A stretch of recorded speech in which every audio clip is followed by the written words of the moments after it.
Hi viewers, இன்றைக்கி நம்ம சமைக்க போகிறது பார்த்திங்கன்னா சன்னா மசாலா. அதாவது நம்ம சுண்டலில் வந்து சன்னா மசாலா செய்வோம், ஆனால் நம்ம இன்றைக்கி வந்துட்டு சோயாவில் செய்ய போகிறோம். ரெண்டுமே ஒரே மாதிரி டேஸ்ட்டில் தான் இருக்கும். உங்களுக்கு வந்து குழந்தைங்களுக்கு வந்து சோயாவில் செய்யும்போது ரொம்ப பிடிக்கும். இப்போ இதுக்கு தேவையான இன்க்ரீடியன்ட்ஸ் வந்து பார்த்துருங்க. 3 வெங்காயம், பெரிய வெங்காயம், 3 தக்காளி, சோயா ஊற வச்சது, அப்புறம் இஞ்சி, பூண்டு, பட்டை, கிராம்பு, ஏலக்காய், அப்புறம் 2 முந்திரி பருப்பு.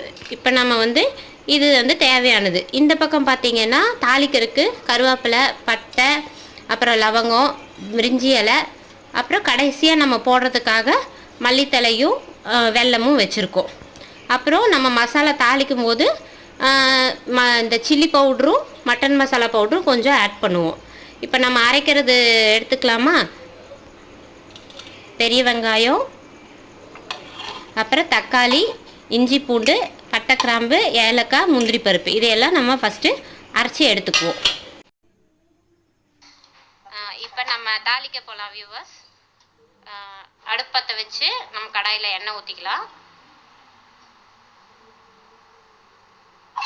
அதுக்கப்புறம் இந்த எண்ணெய் நல்லா காஞ்சதுக்கப்புறமா நம்ம தாளிக்க வச்சுருந்தோம் இல்லையா, ஒரு பட்டை, அப்புறம் அந்த பிரிஞ்சி இலை, அப்புறம் பார்த்திங்கன்னா இன்னும் அந்த கல்பாசி இலை, அதுவும் போட்டு நம்ம எண்ணெய் நல்லா காஞ்சதுக்கப்புறமா தாளிச்சிடணும்.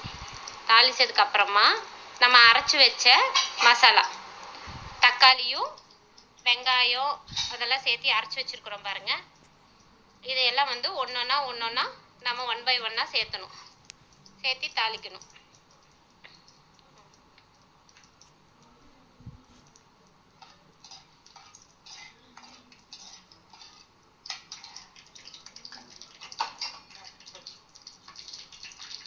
கொஞ்சம் நீங்கள் அந்த தாளிக்கும் போது பட்டர் கொஞ்சமாக சேர்த்திக்கோங்க, வேணுங்கிற அளவுக்கு.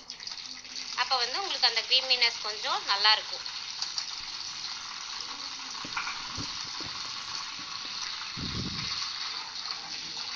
இப்போ வெங்காயத்தோட அரைச்சி விழுது, அதில் இஞ்சி, பூண்டு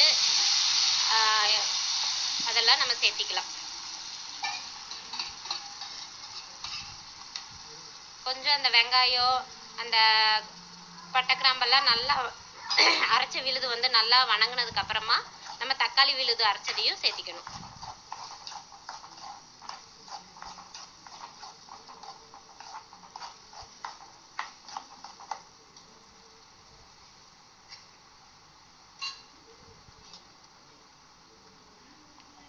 மஞ்சத்தூள் கொஞ்சம் போட்டுக்கலாம், தேவையான அளவு போட்டுக்கோங்க.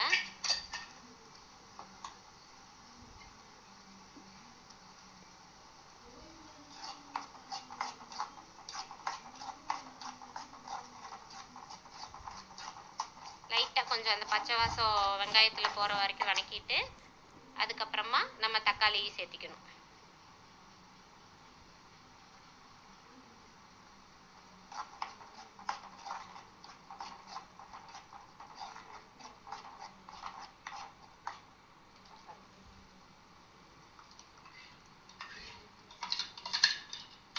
தக்காளி நம்ம சேர்த்திக்கிட்டோம்,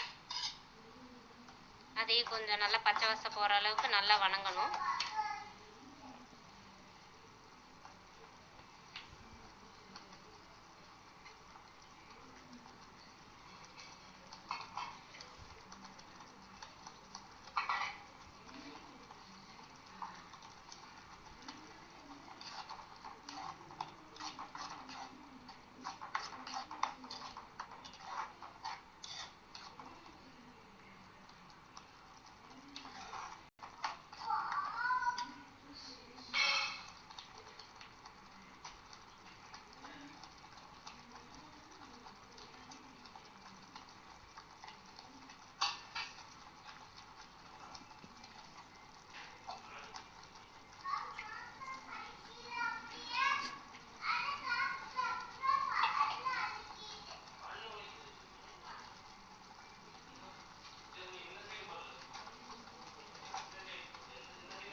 கொஞ்சம் அந்த தக்காளியோட பச்சை வாசமும் போனதுக்கப்புறமா நம்ம இது கூட மிளகாத்தூள் கொஞ்சமும் மட்டன் மசாலா கொஞ்சமும் சேர்த்துக்கலாம். உங்களுக்கு தேவையான அளவு காரம் போட்டுக்கோங்க. முதல்ல மிளகாத்தூள் போட்டுக்கலாம். உங்களுக்கு காரம் எந்த அளவுக்கு தேவையோ அந்த அளவுக்கு நீங்கள் போட்டுக்கலாம்.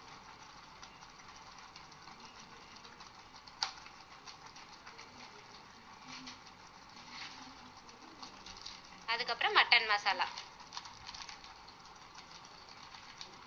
அது வந்து நம்ம ஃப்ளேவருக்காக அதில் நம்ம சேர்த்துக்கும் போது உங்களுக்கு நல்லா கொஞ்சம் டேஸ்ட் நல்லா கொடுக்கும். ஸோ இப்போ அதை வந்து கொஞ்சம் கல்லுப்பு போட்டுக்கிறோம்.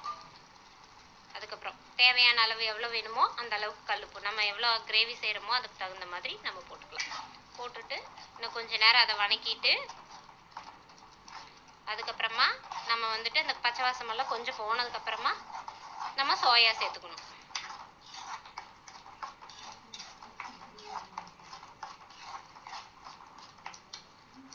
இந்த இன்க்ரீடியன்ஸ் எல்லாம் பார்த்தீங்கன்னா நீங்கள் சிம்பிளாக வீட்டில் இருக்கிறத வச்சே குழந்தைகளுக்கு செஞ்சு கொடுக்கலாம். இது வந்து சப்பாத்திக்கு, பரோட்டாக்கு, நீங்கள் அந்த மாதிரி டிஃபன் ஐட்டங்களுக்கு வச்சு சாப்பிட்டா ரொம்ப சூப்பராக இருக்கும். குழந்தைங்க விரும்பி சாப்பிடுவாங்க.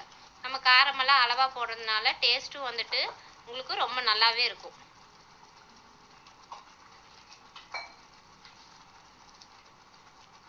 பாருங்க நல்லா வணங்கிருச்சு ஓரளவுக்கு. இதுக்கப்புறம் நம்ம சோயா சேர்த்துக்கலாம். சோயா சேர்த்ததுக்கு அப்புறமா இன்னும் கொஞ்சம் நேரம் வந்துட்டு அது எண்ணெய் பிரிஞ்சு வர அளவுக்கு நம்ம அதை தாளிச்சு விட்டுட்டு கொஞ்ச நேரம் நம்ம மூடி வச்சிடணும். கொஞ்சம் தேவையான அளவு தண்ணி ஊற்றி நம்ம மூடி வச்சிடணும். அதையும் சோயாவில் இருக்கிற தண்ணியெல்லாம் நல்லா புழிஞ்சு எடுத்துட்டு போட்டுக்கோங்க. அப்போ தான் வந்துட்டு அந்த கிரேவியோட இது வந்துட்டு சோயாவில் நல்லா உள்ளே அப்சர்வ் ஆகும்.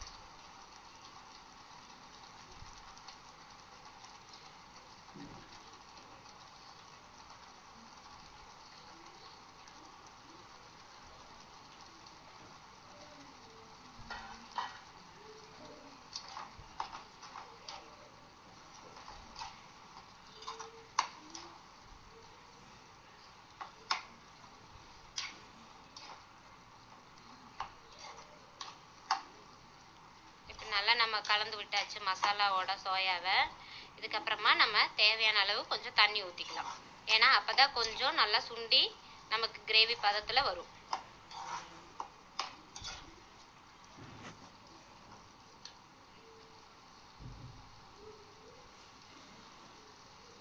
இது வந்து நம்ம தக்காளி வெங்காயமெல்லாம் அரைச்சி வச்சோம் இல்லையா, அந்த மிக்சியோட தண்ணி தான், அது கழுவி எடுத்த தண்ணி தான்.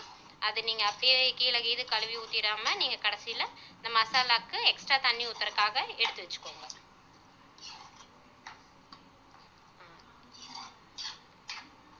இப்போ நம்ம நல்லா கலந்து விட்டாச்சு.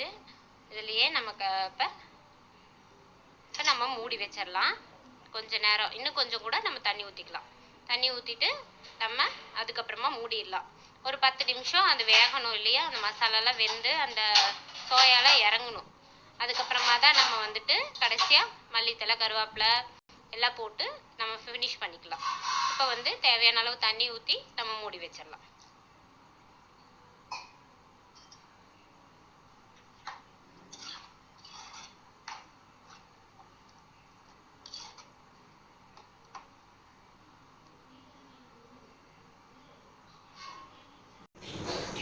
ஓகேங்க, இப்போ வந்து நம்ம ஓப்பன் பண்ணி பார்த்தரலாம் மசாலா எந்த அளவுக்கு ரெடி ஆகிருக்குன்னு. பார்த்தீங்களா, எண்ணெய் பிரிஞ்சு வந்துருச்சு பார்த்தீங்களா. இப்போ வந்து மசாலா ஃபுல்லாக ரெடி ஆயிடுச்சு. சன்னா மசாலா ரெடி ஆயிடுச்சு உங்களுக்கு, சோயா சன்னா மசாலா.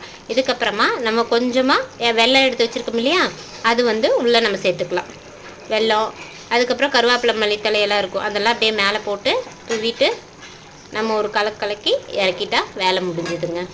இப்போ வந்து இது வந்து குழந்தைகளுக்கெல்லாம் ரொம்ப பிடிக்கும்.